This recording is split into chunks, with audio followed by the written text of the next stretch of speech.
So here we're asked to find the interval of convergence for a power series. So we probably should define those terms before we start. So a power series is basically an infinite polynomial of a specific sort. And so if we look at it here, we've got all these C terms, C0, C1, C2, and so on, are all just some constant. And then they're being multiplied by x minus a to increasing powers. And so we can write that as an infinite sum. The sum from n equals 0 to infinity of c sub n, whatever our particular constant is for each term, times x minus a to the n. And then that would be called the power series centered at a. It's centered at a. A is some other constant value. And if we were to plug a in for x, then that would make all of the terms 0. And so that's why it's called centered at a. Okay, so that's a power series.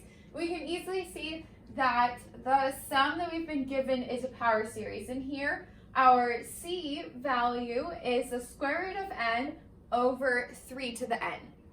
And then we have x to the n, so our a in this case is 0.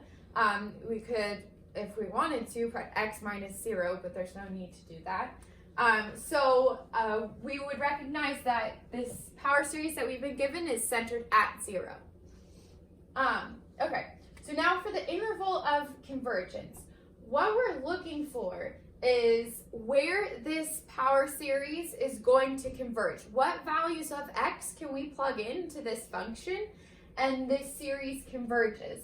And that's a very natural question because whenever we're given an infinite sum and we have a variable in it now, we can plug in different things for the variable to either make it converge or diverge. So that's what we're looking for. We're looking for what values of x can we plug into this function to make it converge. And so if you think about it graphically, that's basically going to be the domain of this function. So to do that, we're going to use one of the tools we've learned already, which is the ratio test. That's very convenient because the ratio test will tell us where this will be absolutely convergent and where it would be divergent by a given value L. And so that's what we're going to do. So we're going to use the ratio test and look at our value L. That's going to be the limit as n approaches infinity of the absolute value of the a sub n plus 1 term over the a sub n term. So let's plug this in according to the power series we've been given.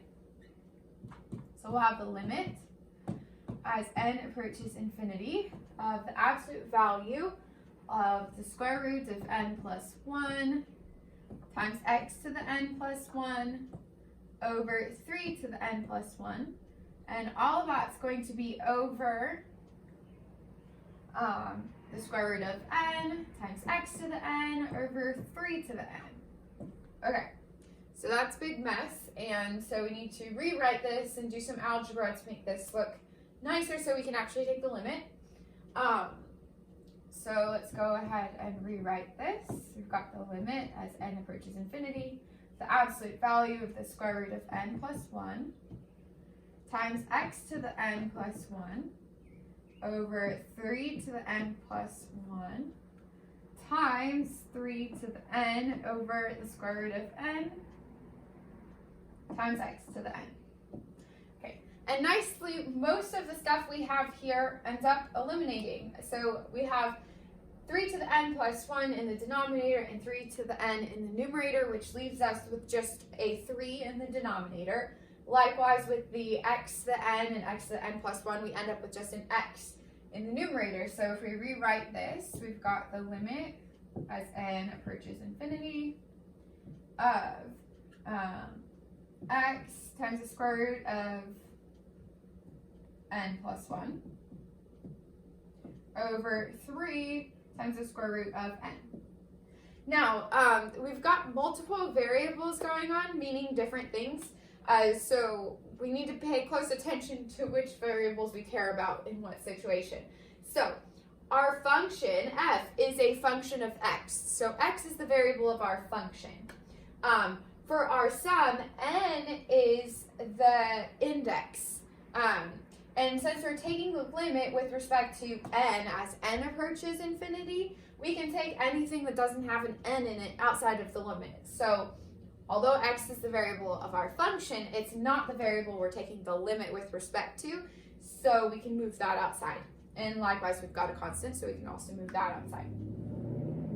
So we can rewrite this as the absolute value of x over 3 times the limit as n approaches infinity of the square root of n plus 1 over the square root of n.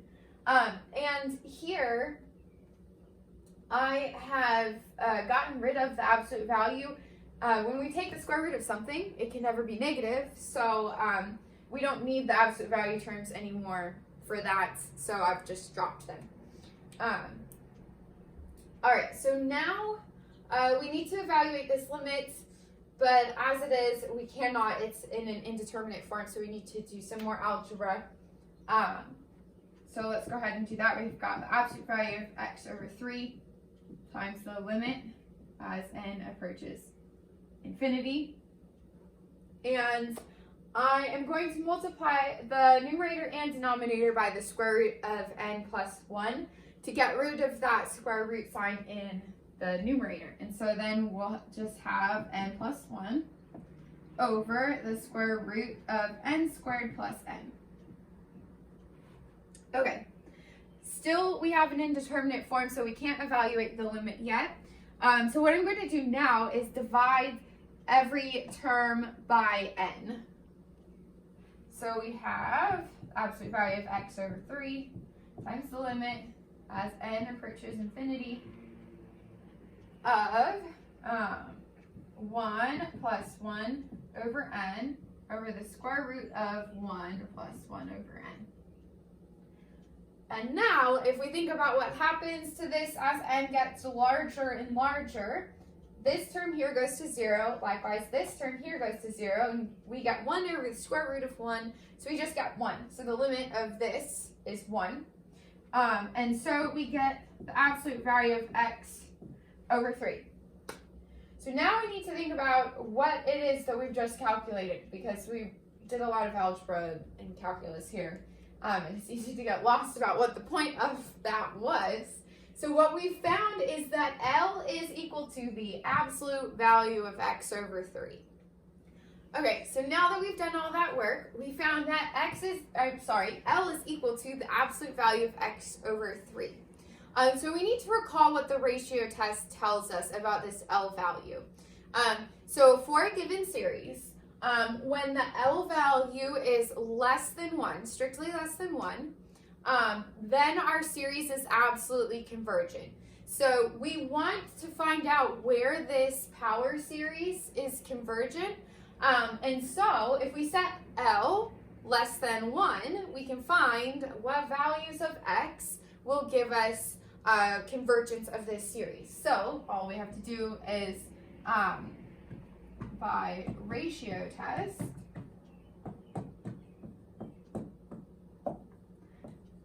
our sum converges absolutely when L is strictly less than 1. So our L value is the absolute value of x over 3. So we have absolute value of x over 3 is less than 1. So that implies the absolute value of x must be less than 3. So f of x converges absolutely on an interval -3 to 3. Okay, so we know for sure that this power series converges on this open interval, but something we don't know for sure about are the endpoints. And that's because if we think back to what the ratio test tells us, if L is equal to 1, it doesn't tell us anything. We don't know. We have to use something else to tell us whether the series converges there or not. So we know it converges for sure when L is less than 1, but when L is equal to 1, which would be when X is equal to -3 or 3, we don't know. So we need to check this series for convergence at the endpoints -3 and 3. And so we'll do that now. So now the last thing for us left to do is test the endpoints of our proposed interval of convergence. So we found by using the ratio test that this function should converge absolutely between -3 and 3. But the ratio test does not tell us what happens at L equal to 1, and so we don't know what happens at -3 or 3 from using the ratio test, so we're going to have to test those endpoints by plugging them into the function and seeing what series we get, and then testing that series. So let's check -3 first. So if we plug that in, we get f of -3 is equal to the sum from n equals 0 to infinity of square root of n times -3 to the n over 3 to the n, and we can do some algebra, and we get the square root of n times -1 to the n times 3 to the n over 3 to the n, and those divide out to 1, and so we have f of -3 is equal to the series from n equals 0 to infinity of -1 to the n times the square root of n. So we need to decide what to do about this to tell if this converges or diverges. You'll notice that this is an alternating series. And if we think about what's happening over here with this part, the square root of n, as n gets really, really large, the square root of n is still going to get really, really large. So intuitively, this series should diverge. So I'm just going to use the divergence test to show that it does. The divergence test says that if the limit of our sequence as n goes to infinity is not 0, then the series diverges. And so that's what I'm going to show. So if we take the limit as n goes to infinity of the absolute value of -1 to the n times the square root of n, the absolute value kind of just does away with this -1 to the n thing. So we have the limit as n approaches infinity of the square root of n. And obviously, as n gets really, really large, the square root is still going to go really, really large. So this is going to go to positive infinity, right? So by divergence test, since the limit as n goes to infinity of a sub n is not equal to 0, then the series of a sub n diverges. So since it diverges when x is equal to -3, that means our endpoint -3 is not in the interval of convergence. So we keep the parenthesis to indicate open interval on that end. Now we need to also test 3, but you might have noticed along the way here that we're going to be able to use the same divergence test in order to show that 3 is also not in the interval of convergence. And so if we did that, if we plug in f of 3, we end up getting the series from n equals 0 to infinity of just the square root of n, and from work above, f diverges at 3. So we can use a very similar argument to what we did right here to show that at x equal to 3, our function, our series also diverges. So the interval of convergence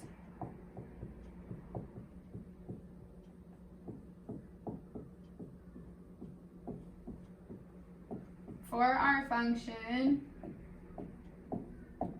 is the open interval from -3 to 3. So again, to review what we did here, when we're finding the interval of convergence, we're wanting to find which values of x are going to make our series convergent. And so to do that, first we use the ratio test. And the ratio test will give us an open interval, and then we need to test the endpoints of that open interval to see if they are also included, since the ratio test does not tell us anything about the endpoints.